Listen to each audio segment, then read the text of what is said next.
Hi, I'm Jerry Oginski. I'm a New York medical malpractice and personal injury trial lawyer practicing law here in the state of New York. This gentleman was having a problem urinating, and now he was having difficulty urinating. His urologist did a procedure known as a cold knife urethrotomy, which means he takes a knife and with no anesthesia, he actually opens up the strictures, the adhesions, the scar tissue within his urethra that allows the urine to flow out of the penis. Well, he tried doing this not once, but twice. And finally he said, you know what? I've got this procedure we can do in the hospital. You'll be under anesthesia and it will work.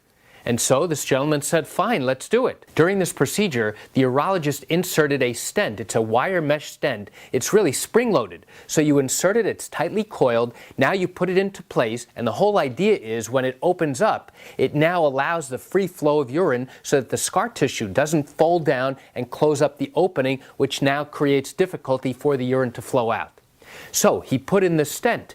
But at the same time, he decided, you know what? I'm going to put in 2 stents back to back because I think this is where it's supposed to go and I think this is proper. So now, shortly after the procedure is over, this young man, he was 37 years old, started to have pain every single time that he would get an erection. Every morning when he would get up to go to the bathroom, he would have excruciating pain. And he kept asking the doctor, why am I having this pain? And he said, it's normal, it's post-operative pain, don't worry about it.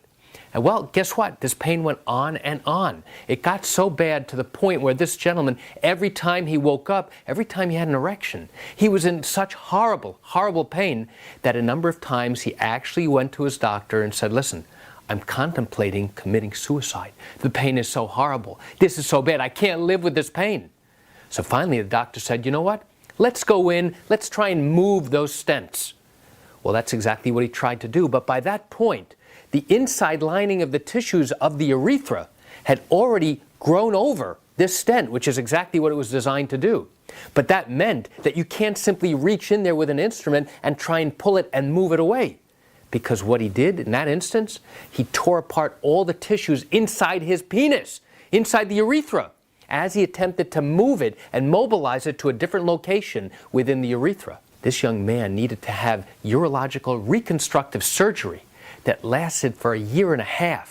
And during the time that this was healing, he had to have what's called a urinary diversion, which means the urine had to come out somewhere.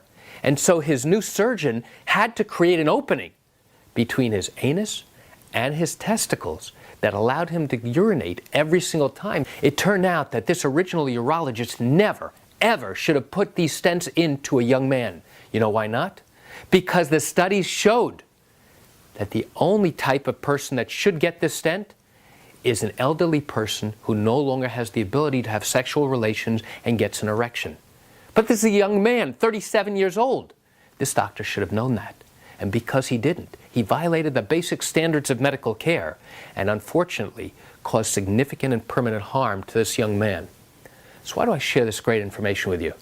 I share it with you just to give you an insight and an understanding into one case where I was able to help a gentleman obtain compensation as a result of the harms he suffered because of a doctor's carelessness.